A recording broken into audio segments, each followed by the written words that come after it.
있을 것 같아요. 정말 밤낮으로 일교차가 정말 심해져서 몸살 감기에 걸리지 않으시도록 건강을 잘 챙기셔야 될 것 같습니다. 네, 여전히 코로나 때문에 고생하는 분들이 많고, 또 환절기만 되면 기승을 부리는 독감 때문에 또 고생하시는 분들이 있습니다. 독감 때문에 또 밖에서는 마스크를 벗을 수 있음에도 불구하고 마스크를 쉽사리 벗을 수 없는 때가 요즘이지 않나 생각하게 되는데요. 그럼에도 추위를 뚫고 이 자리에 오신 우리 성도 여러분들 주님의 이름으로 환영합니다. 오늘도 우리 주님께서 말씀으로 우리의 영혼을 살찌우고 강건하게 할 뿐만 아니라 주님의 약속의 말씀으로 우리 모두의 삶에 활력이 넘치게 되기를 소망합니다. 요즘 뉴스를 보면 사회, 정치, 경제, 문화 어느 한 분야도 빠짐없이 잠잠한 곳이 없는 것 같아요. 환율이 요동치고 유가가 올라가고 각종 세금은 물론이고 물가가 들썩이고 있죠. 추운 겨울은 다가오고 있는데 가스요금과 전기세가 올라간다는 그 소식만 들려도 우리의 가슴이 울렁거릴 지경입니다. 지구 반대편에서는 또 전쟁 때문에 많은 사람들이 힘겨워하고 있고, 또 얼마 전에 저와 가까이 지낸 선교사님에게 소식을 들었는데요. 오지나 산간 지역에 있는 나라의 그 사람들은 여전히 그 백신을 구하기가 어려워서 코로나 때문에 힘든 시기를 보내고 있다고 합니다. 지구 이곳저곳에서 가뭄과 홍수로 온 지구가 몸살을 앓고 있고, 또 꺼지지 않는 산불 때문에 삶의 터전을 잃어버린 사람들이 많이 있죠. 환경 파괴로 물고기가 떼죽음을 당하고, 태평양의 섬나라는 그 밀려오는 쓰레기 때문에 해변이 온통 쓰레기장이 되었다고 합니다. 단순히 환경 문제만이 우리의 근심거리는 아닙니다. 부모가 자녀를 버리고 자녀는 부모를 죽이는 그 잔인한 범죄, 또 남녀가 데이트를 하며 폭력을 하고 길을 가다가 묻지마 폭행을 당하거나 사람이 죽게 되는 그런 뉴스들이 아침마다 온통 우리의 눈과 귀를 어지럽게 만들고 있죠. 누군가의 아내라는 이유로, 누군가의 딸이라는 이유로 마치 소유물로 다루듯이 한 사람의 인생이 유린당하기도 합니다. 간밤에 음주운전을 한 차량에 치여서 사고를 당하는 사망 사건도 뉴스를 통해 종종 보도가 되죠. 이제 우리나라에서도 마약 범죄가 심심치 않게 일어나는 것 같습니다. 연예인들의 도박, 마약 범죄는 우리들의 입방아에 오르는 가십거리가 된 지도 오래예요. 흉악한 범죄만이 우리의 생명을 위협하는 것도 아닙니다. 며칠 전 무주에서는 노모와 작은 딸, 그리고 두 사위와 또 손녀딸이 가스 중독으로 사망하는 사고도 있었습니다. 이 밖에도 얼마나 많은 비극이 우리의 삶에 차고 넘치고 있나요? 죽음은 언제나 우리 옆에서 우리를 두렵게 하고 우리의 마음과 생각과 시야를 어지럽히고 사로잡습니다. 이런 세상을 살다 보면 하나님의 백성, 예수님을 그리스도라고 우리의 주시라고 고백하는 신자는 어떻게 되는 것인지, 온 사방이 물난리가 나도 은평교회 주변에는 비가 한 방울도 내리지 않는다거나 온 세상이 가뭄으로 힘겨워해도 우리 성도님들 집 앞마당에는 비가 풍족히 내리지 않고 똑같이 고통받고 똑같이 힘들다면 마지막 때에 과연 우리는 어떻게 다를 것인가 하는 그런 생각을 하게 되죠. 그런데 여러분, 초대교회 성도들은 더 암울한 시대 속에 던져졌습니다. 우리가 지금 제가 말씀드린 것처럼 세상은 물난리가 나도 교회는 피해가 없는 그런 상황이 아니고, 세상은 평화롭고 자신들만 고통당하고 있던 시대가 초대교회 성도들이 살던 시대였어요. 순교자들의 시대, 신앙 때문에 고통당하는 당시 성도들에게 시편 3편 말씀은 그들의 주제가와 같았을 겁니다. 우리 시편 3편 말씀 제가 자막을 띄워드릴 텐데 눈으로 보시면 되겠습니다. 1절과 2절이에요. 여호와여, 나의 대적이 어찌 그리 많은지요. 일어나 나를 치는 자가 많으니이다. 많은 사람이 나를 대적하여 말하기를 그는 하나님께 구원을 받지 못한다 하나이다. 사랑하는 성도 여러분, 고통당하는 신자의 눈물, 오늘 우리가 이 계시록 7장 말씀을 통해서 성도로서 흘리는 그 눈물의 의미를 깨닫게 되기를 소망합니다. 그래서 눈물이 마르지 않는 그 삶의 통곡이 기쁨과 행복으로 변화받는 오늘 되시길 축복합니다. 오늘 본문은 소위 7봉인에 담긴 심판들, 7봉인에 담긴 심판들 가운데 6번째 인이 6장에서 끝났고 이제 7번째 인이 8장에서 시작되는데 그 두 인 사이에 끼어 있는 본문이에요. 그래서 심판에 주목해서 요한계시록을 읽는다면 7장을 건너뛰고 6장에서 8장으로 넘어가는 게 훨씬 더 자연스러운 읽기 방법입니다. 그런데 사도 요한은 의도적으로 장면을 전환하면서 7장을 끼워 넣고 있어요. 전혀 다른 주제를 다루고 있죠. 사도 요한의 이런 글쓰기가 우리로 하여금 7장을 주목하게 만드는 겁니다. 사도 요한이 쓰고 있는 계시록의 이 편지를 읽고 있던 초대교회 성도들의 입장에서 한번 생각해 봅시다. 심판에 대해서 막 심각하게 이야기하고 있죠. 6장에서 막 심각하게 이야기하고 있었습니다. 그때 그 사람들은 무슨 생각을 했을까요? 와, 빠져나갈 구멍이 없네. 우리 어떻게 되는 걸까?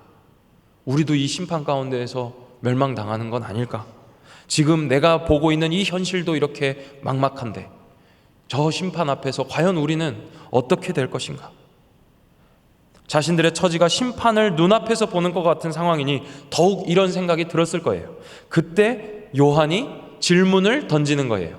그게 6장 17절입니다. 6장 17절에서 사도 요한이 뭐라고 이야기합니까? 그들의 진노의 큰 날이 이르렀으니 누가 능히 서리요 하더라.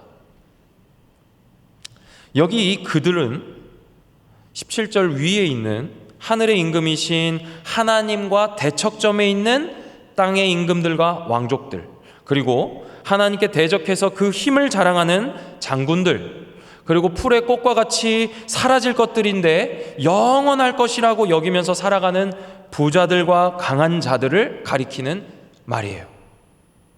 그들에게 속한 진노, 다시 말해서 그들에게 내려질 진노가 이르렀다는 것이죠. 그때 요한이 말하는 겁니다. 이 진노 가운데 설 수 있는 자가 누구인지 아느냐? 묻는 거예요. 질문에 대답을 요구하는 게 아니라 니네 그거 아냐? 하는 거예요. 7장은 사도 요한의 이 외침에 대한 대답입니다. 누가 능히 설 것인가? 그 능히 설 수 있는 자는 이러한 자들이다. 7장이 어떻게 시작하죠? 내 천사가 내 모퉁이에 서서 사방으로부터 불어오는 바람을 붙잡고 있는 모습을 묘사하면서 시작합니다. 이 사방은 온 세상을 의미한다고 우리가 앞서서 들었어요. 그리고 바람은 심판이에요. 온 세상에 닥칠 그 심판을 천사들이 붙잡고서는 이제 탁 놓으면 심판이 확 몰아치는 그 상황, 그 심판이 일어나기 직전의 모습으로 7장을 시작해요. 그런데 그때 해 돋는 쪽으로부터 또 다른 천사 한 명이 올라옵니다. 근데 그의 손에는 인치는 도장이 있다라고 말씀이 이야기해요. 그리고 큰 소리로 외칩니다. 그냥 말하는 게 아니에요. 그냥 말하는 게 아니에요. 야, 잠깐 멈춰봐. 이게 아니라 큰 소리로 외칩니다. 여기서 이 큰 소리라는 것은 두 가지 의미가 있어요. 첫 번째는 그 말에 권위가 있다는 뜻입니다. 왕의 어명을 받아서 낭독을 하는 그 장면을 한번 생각해 보십시오. 어명이요. 이렇게 합니까? 어명입니다. 이렇게 하겠습니까? 어떻게 할까요? 제 목소리가 워낙 크기 때문에 다 깜짝 놀라실까 봐 어명이요 이렇게 하겠죠. 네, 어명이요. 큰 소리. 임금님의 말씀입니다 하는 거죠. 두 번째 의미는 이 소식이 긴급하다는 거예요. 긴급하다는 거. 바람을 놔서 심판을 이제 일으키려고 하는데 야 멈춰! 라고 하는 거죠. 그 말에 권위가 있고 그 사안이 신속히 전달되어야 한다는 뜻이에요. 왜 그럴까요? 우리 3절을 성경을 보시면서 함께 읽어보겠습니다. 3절입니다. 시작. 이르되 우리가 우리 하나님의 종들의 이마에 인치기까지 땅이나 바다나 나무들을 해하지 말라 하더라.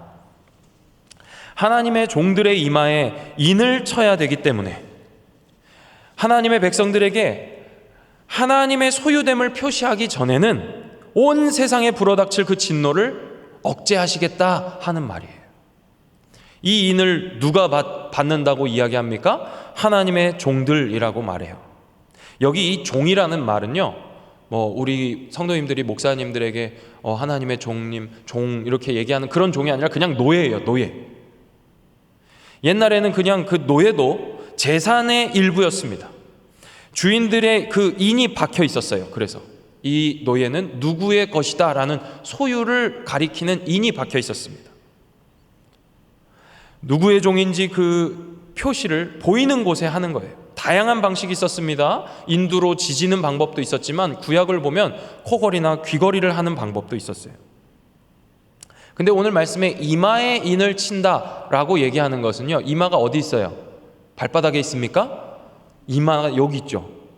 얼굴, 머리에 있어요. 머리에서도 가장 잘 보이는 곳. 사람이 머리를 얘기할 때는 성경에서 종종 이 사람의 전체를 의미하는 거예요. 이마에 인을 쳤다는 것은 이 사람 전체에 대한 소유권으로 표시를 했다는 뜻입니다. 근데 하나님의 소유가 무엇이냐, 무엇을 의미하느냐 하는 것은 출애굽기 19장을 보면 우리에게 잘 가르쳐주고 있죠. 19장 5절과 6절 말씀을 우리가 나눠서 읽도록 하겠습니다. 우리 형제님들이 5절, 자매님들이 6절 읽겠습니다. 시작.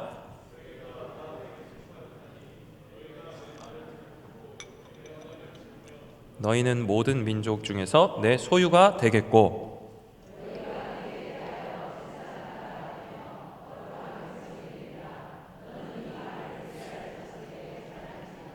네, 하나님께서는 당신의 백성을 향해서 나의 소유다라고 말씀하세요. 그런데 이들의 수가 그 유명한 몇 명이요? 14만 4천 명. 제가 오늘 설교 본문을 들고 올라오기 전에 얼마나 두렵고 떨렸는지 모릅니다. 오늘 잘해야겠다. 그런데 요한계시록 이 14만 4천 명을 여러분들이 처음 들으시는 건 아닐 거예요. 잘 아시는 대로 이 14만 4천 명은 구약의 12지파와 신약의 12사도 그리고 완전한 수를 의미하는 천이 곱해져 있는 숫자입니다.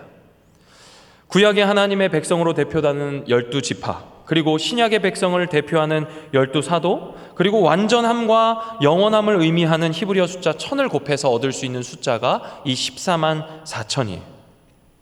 근데 이 12사도와 12지파가 어디서 왔느냐, 요한의 머릿속에서 무엇을 근거로 이 말을 썼느냐 할 때에는 우리가 계시록 21장을 보는 게 좋아요. 계시록 21장 12절과 14절 제가 읽겠습니다.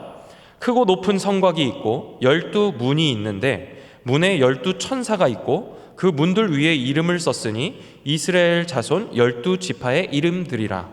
동쪽에 세 문, 북쪽에 세 문, 남쪽에 세 문, 서쪽에 세 문이니 그 성의 성곽에는 12기초석이 있고 그 위에는 어린 양의 12사도의 12 이름이 있더라. 이 새 예루살렘이 어떤 곳입니까? 하나님과 어린 양이 거하는 처소이고 또 하나님의 백성들의 거처가 될 곳이에요. 이 거처가 될 이곳에 12사도와 12지파의 이름을 병행하고 있어요.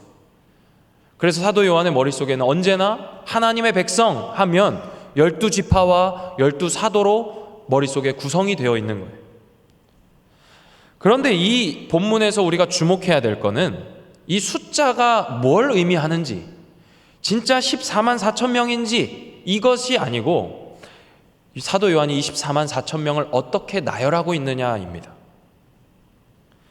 숫자가 유다 지파는 173명 이게 아니라 똑같이 12지파가 모두 몇 명씩 되어 있나요? 12,000명씩 되어 있어요. 지파별로 균등하게 인원이 분배되어 있습니다. 이런 인구 계수 방식은요, 신약 어디에도 없습니다. 근데 구약에 한 군데 있어요. 민수기 31장 3절에서 5절입니다. 우리 민수기 31장 3절부터 5절 말씀을 자막을 보시면 제가 읽어드리도록 하겠습니다. 모세가 백성에게 말하여 이르되 너와 함께 있는 사람들 가운데서 전쟁에 나갈 사람들을 무장시키고 미디안을 치러 보내어 여호와의 원수를 갚되 이스라엘 모든 지파에게 각 지파에서 1000명씩을 전쟁에 보낼지니라 하매 각 지파에서 1000명씩 이스라엘 100만 중에서 12,000명을 택하여 무장을 시킨지라. 민수기에 인구를 세고 전쟁에 출정하는 때 사람을 뽑으라 하는 장면들이 여러 번 등장하는데 각 지파별로 균등하게 인구를 선택해서 나열하는, 선택하여 보여주는 장면은 이 31장 3절에서 5절 말씀이 유일합니다. 모든 지파가 각각 1000명씩 군사를 보내서 총 12,000명이 미디안과 전쟁에 나가 승리하는 이야기예요. 구약을 잘 알고 있던 유대인들은 이 사도 요한의 이 편지를 보면서 민수기를 떠올렸을 거예요. 그리고 전투하는 그 군대의 이미지, 그 이미지를 생각했을 겁니다. 그래서 이필찬 교수님은, 우리 교회에서 요한계시록 강의를 하셨던 이필찬 교수님은 이 말씀을 근거로 이 땅의 교회를 전투하는 교회라고 설명하고 계세요.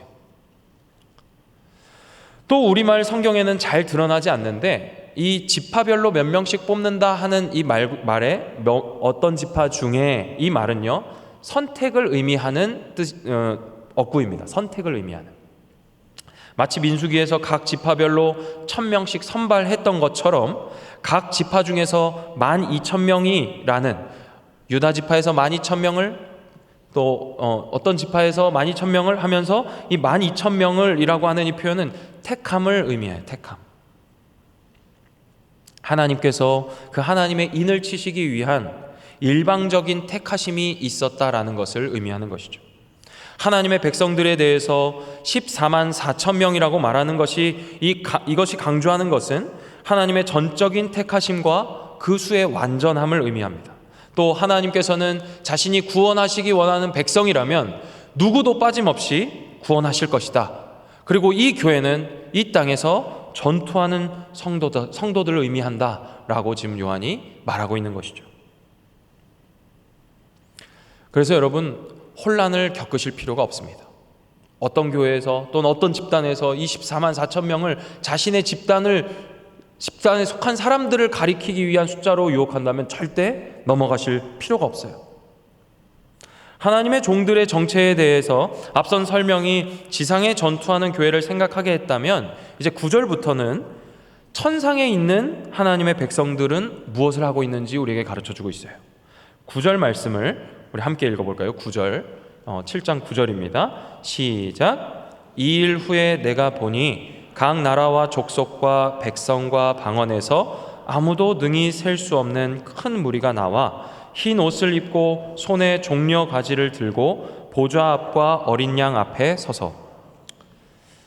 앞에서는 하나님의 종들, 그 인침을 받은 자들이 몇 명이다라고 아주 자세하게 수를 제시했는데, 또 이스라엘 고유의 그 지파의 이름을 들어가면서 하나님의 백성을 표현했는데, 이 9절에 와서 보니까 모든 나라와 족속과 백성과 방언에서 아무도 능히 셀 수 없는 큰 무리라고 말하고 있어요. 분명히 14만 4천 명이라고 숫자를 말해놓고서는 뒤에 와서는 아무도 셀 수 없는 이라고 말하고 있어요. 뿐만 아니라 지파 역시 이스라엘의 12지파의 경계를 무너뜨리고 모든 나라와 족속과 백성과 방언이라고 말하고 있죠. 그리고 이들이 무엇을 하고 있습니까? 승리를 상징하는 종려나무 가지를 들고 어린 양 앞에서 소리치며 어린 양을 높이고 있어요. 그러다 천사들도 이 소리에 응답해서 함께 하나님을 경배하고 있는 그 천상의 예배를 사도 요한이 보고 있는 겁니다. 전투하는 교회의 완전한 승리를 의미하는 것이죠. 땅에 있는 교회가 전투를 벌이고 있는 동안 그 천상에서는 승리의 예배를 드리고 있는 모습을 상상해 볼 수 있을 것 같아요. 동시에 이 땅에 존재하고 있는 우리, 신자라고 불리는 우리들의 그 두 실존을 의미한다고 할 수 있습니다. 우리가 하나님의 택함을 받은 군대로서 이 지상에서 치열한 전투를 벌이고 있지만 우리의 전투는 이미 승리를 보장받은 전투라는 이 이중적인 상태를 묘사하고 있는 것이죠. 그때 한 장로가 사도 요한에게 묻습니다. 두 가지를 물어요. 이 흰옷을 입은 자들의 정체가 무엇이냐 하는 것이죠. 그리고 또 이들은 어디로부터 왔느냐 하고 묻습니다. 그런데 이 질문은 앞선 6장 17절의 사도 요한의 누가 능히 서리요? 라고 묻는 그 질문과 같은 질문이에요. 답을 요구하는 질문이 아니에요. 네가 아느냐 하는 거예요. 이런 질문은 주로 교육을 할 때 쓰는 방법이죠. 교육을 할 때. 왜 교육할 때 이런 질문을 씁니까? 기억하고 확신을 주기 위해서 질문을 하는 거예요. 기억하고 확신하게 하기 위해서. 사도 요한이 이 장로님의 질문을 받고 이렇게 얘기합니다. 당신께서 아십니다. 그러자 바로 그럼 그렇지 답을 줘요. 14절, 우리 14절 말씀을 한 목소리로 읽어볼까요? 14절 시작.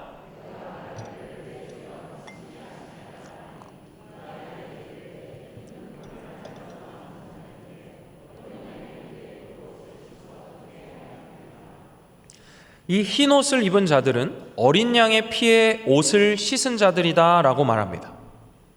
그리고 환난에서부터 나오는 자들이에요.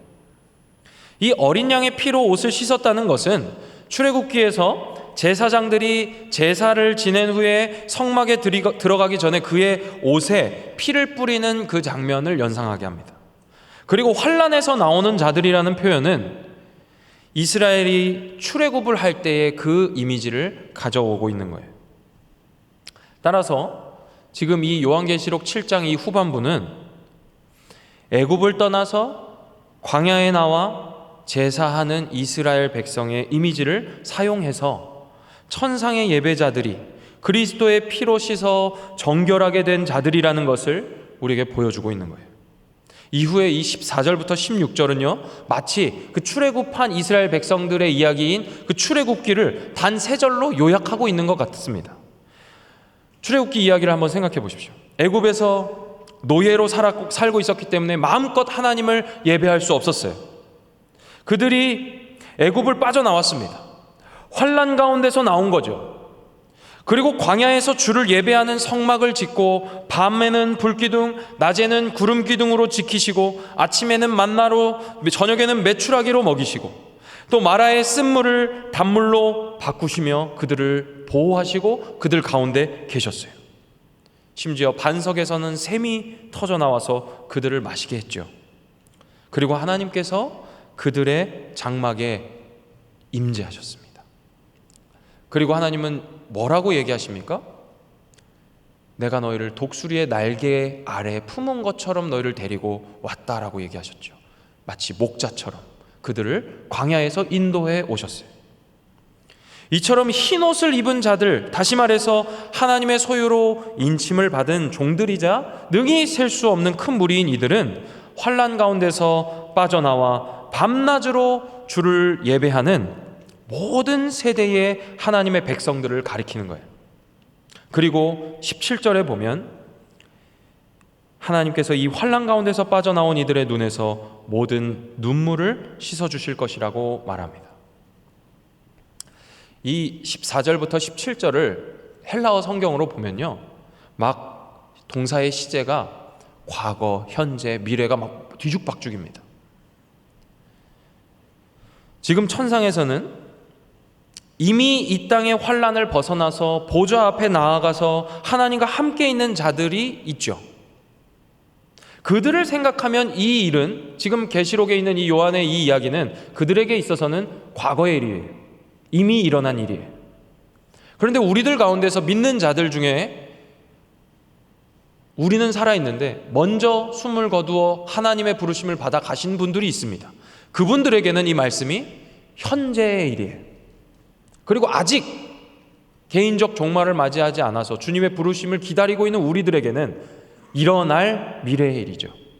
그러니 사도 요한의 이 환상 가운데 일어나는 천상의 예배에 과거, 현재, 미래가 막 뒤죽박죽 있는 것은 지금 그 천상에서 이 우리 모든 신자, 지나간 신자들, 지금의 신자, 앞으로 올 하나님의 백성들의 그 천상의 예배를 함께 그려내고 있는 것입니다. 그런데 이 예배자들, 하나님의 백성들이라고 하는 이 예배자들의 공통점이 있다면 눈물이에요. 눈물. 환난 가운데서 나와서 하나님의 임재 가운데 밤낮 예배하는 이들의 눈에는 눈물이 있어요. 이 땅의 교회에는 눈물이 있어야 됩니다. 이 눈물은 하나님 앞에서 우리가 장차 흘리게 될 그 눈물과 결코 다르지 않아요. 이 눈물은 이 땅을 큰 환난의 땅으로 규정할 때에만 흘릴 수 있는 눈물이에요. 아까 제가 출애굽한 이스라엘 백성들의 이야기를 모티브로 동기로 삼아서 이 사도 요한이 기록하고 있다고 말씀을 드렸죠. 근데 출애굽한 이스라엘 백성들이 기쁨과 감격의 눈물을 흘린 것이 아니었어요. 출애굽기 16장 2절부터 3절 말씀을 우리 함께 읽어보겠습니다. 시작. 이스라엘 자손 온 회중이 그 광야에서 모세와 아론을 원망하여 이스라엘 자손이 그들에게 이르되 우리가 애굽 땅에서 고기 가마 곁에 앉아 있던 때와 떡을 배불리 먹던 때에 여호와의 손에 죽었더라면 좋았을 것을 너희가 이 광야로 우리를 인도해 내어 이 온 회중이 주려 죽게 하는도다. 이스라엘 백성들의 원망 소리가 뭡니까? 아이고 하나님, 왜 이제야 우리를 꺼내주셨습니까? 궁정에서 첫날보다 광야에서 주와 함께하는 하루가 저에게는 더욱 소중합니다 하는 원망인가요? 제 연기력이 조금 모자라서 감정이입이 좀 덜 되셨을 텐데 그런 원망이 아니죠. 이 사람들의 원망이 뭡니까? 왜 이렇게 원망합니까? 애굽에서의 생활을 환난으로 여기지 않았기 때문이에요. 불평하는 이스라엘 백성들에게 환난은 애굽에 있을 때가 아니라 출애굽했을 때인 것 같아요. 하나님께서 출애굽한 이스라엘 백성들을 밤에는 불기둥, 낮에는 구름기둥으로 지키셨음에도 그들은 애굽을 그리워했어요. 홍해를 건너는 놀라운 기적을 경험했음에도 그들은 애굽으로 돌아가고 싶어 했습니다. 쓴물이 단물로 변하는 체험을 했지만 그들은 그 나일강의 풍요로움을 그리워하고 있어요. 어쩌면 출애굽한 이스라엘 백성들에게 애굽은 환난이 아니었을지도 몰라요. 우리에게도 동일한 문제가 있을 수 있습니다. 취업과 진로의 문이 열리고 사회에서 승승장구하고 돈도 많이 벌고 좋은 집안과 결혼해서 안정적인 가정을 이루더라도 이 땅을 환난의 땅으로 여기실 수 있겠습니까? 내가 하는 일이 잘 풀리고 내가 오랫동안 소원하고 바라고 계획하고 염원하던 일이 다 이루어지더라도 이 세상을 애굽이라 여기며 출애굽하기를 간절히 바라실 수 있으시겠습니까? 하나님의 백성인 교회, 그 교회 자체인 신자인 내가 흘린 눈물이 무엇인지 돌아봐야 되는 거죠. 우리가 환난으로 여겨야 하는 것은 제가 앞서 말씀드렸던 환경 문제나 범죄나 비도덕, 사건 사고로 인한 죽음, 이런 표면적인 악이 아니에요. 독일계 유대인인 한나 아렌트라고 하는 여성 철학자가 있습니다. 유명한데 이런 말 들어보셨을 거예요. 악의 평범성. 악의 평범성이라는 개념을 먼저 제시했던 철학자예요. 그 정의를 한 줄로 요약하면 이겁니다. 모든 사람들, 다시 말해 평범한 사람들이 당연하게 여기고 평범하게 생각하는 일이 악이 될 수 있다. 이 독일계 유대인은요, 홀로코스트를 당했던 그 유대인의 후손이에요. 그것을 경험했어요. 내 눈으로 봤어요. 근데 그 홀로코스트를 자행했던 나치에 빠져있던 사람들은요, 아주 악랄한 사람들이 아니었습니다. 머리에 뿔 달린 사람들이 아니었다고요. 그들은 신념을 갖고 그 일을 했어요. 그리고 이 말을 한 거예요. 그들이 평범하다고 생각하는 그 일이 악이다. 악이 될 수 있다. 여러분, 우리는 더욱 민감해져야 됩니다. 악이 권세를 잡고 있는 이 현실을 제대로 볼 수 있어야 돼요. 그리고 우리의 기도를 점검해야 됩니다. 우리의 신앙을 날마다 돌아봐야 돼요. 이 세상에 드러난 악에만 분노할 것이 아니라 드러난 악들의 그 기저에 깔려있는 우리의 죄악, 타락한 본성, 타락한 그 세상의 비참함, 그 안에서 어떻게 할 수 없이 순응하며 살아갈 수밖에 없는 그런 우리의 한계의 처지를 처절하게 목격해야 돼요. 의인은 없나니 하나도 없도다 하는 그 바울의 선언처럼 이 땅에 예수 그리스도가 아니면 누구도 구원받을 수 없다라는 사실을 우리가 날마다 바라보며 깨달을 수 있어야 된다는 거예요.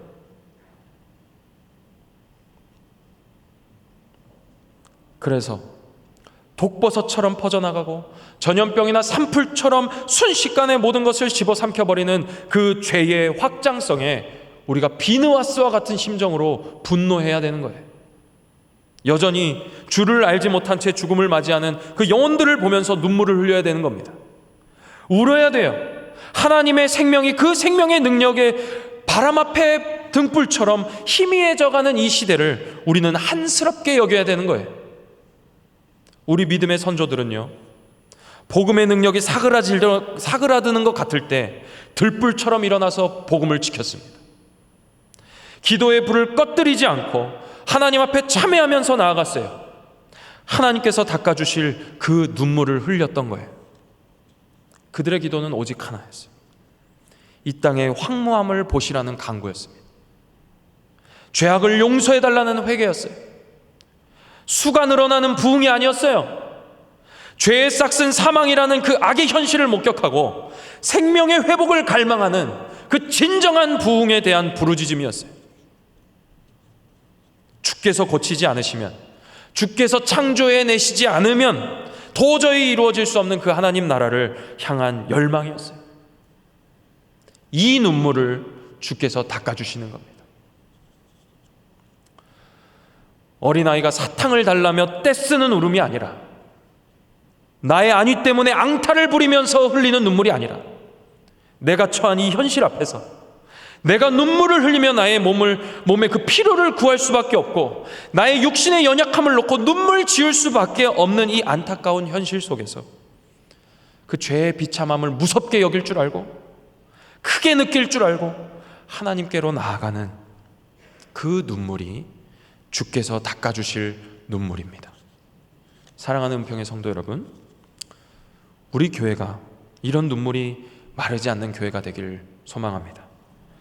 이 어두운 시대 속에서 기도의 불을 밝게 비추는 교회가 되기 원합니다. 하나님께서 주목하시고 하나님께서 응답하시는 기도가 끊이지 않는 교회가 되길 원합니다. 우리가 이 일을 위해서 복음 행전을 하는 거예요. 한 영혼의 그 죄에 싹슨 사망이라는 그 결말을 향해 달려가는 그 한 영혼의 그 비참함에 눈물을 흘리는 교회가 되기를 원합니다. 이 복음 행전을 기회로 삼아서 많은 이들을 주께로 인도하는 우리 교회 되기를 소망합니다. 기도하시겠습니다. 사랑과 은혜가 많으신 아버지 하나님,